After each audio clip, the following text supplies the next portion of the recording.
So how do you know when to close a sale? This is such an important question because there's lots of conversation these days about the fact that we shouldn't close.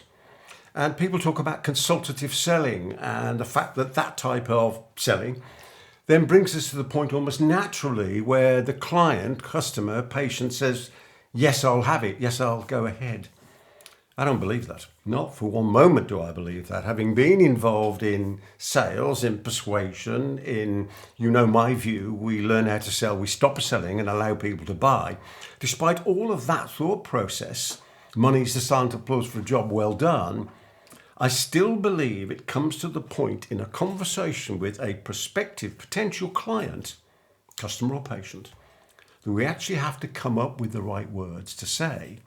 And this is the point of today's message, it's when do we do it?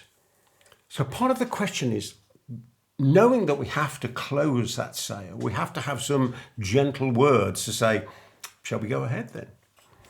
When do we actually do that? And the metaphor in my mind, the story, if you will, is this. I don't know if you've ever, over the years, learnt to water ski. I did years and years ago, and I finally got to the point where I could actually just about come out on one ski. It was a bit of a struggle, but I managed to do it. And I learned, obviously, that the way that you come out on two skis or one ski is you mustn't bend your arms. You've got to have your arms out straight all of the time and imagine that the rope is running through the back of your shoulders and onwards, and just let the boat pull you out. Don't try and pull yourself or off you go. And boy, does it hurt when you hit the water like that. And then, having got confident in getting out and following the boat, I then knew there was something else that I had to do. I had to learn how to cross the wake. And you know what I mean? Those great big V's that are coming out the back of the boat with the sort of the hump on it.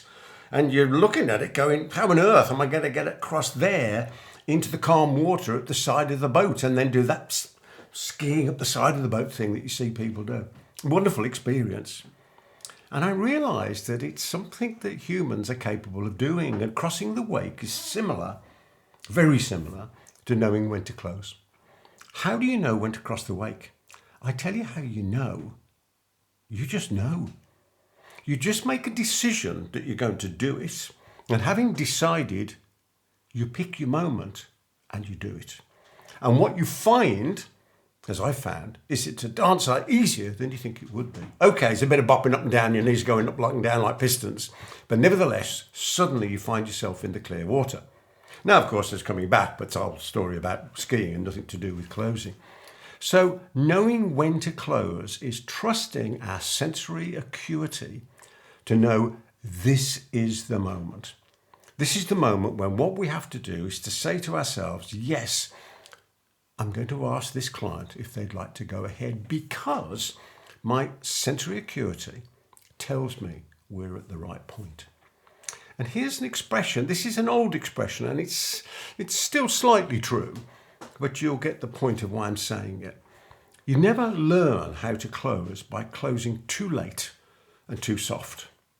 You only ever learn how to really close in that selling process, remembering that the art of selling is allow people to persuade themselves.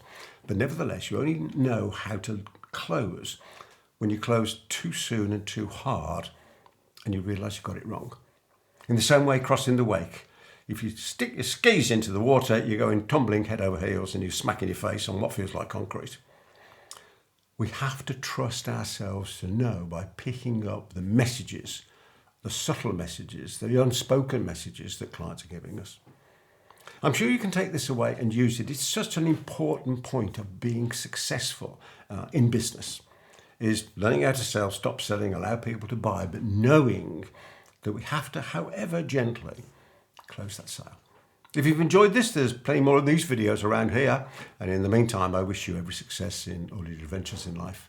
From me, Peter Thomson, until the next time, goodbye for now.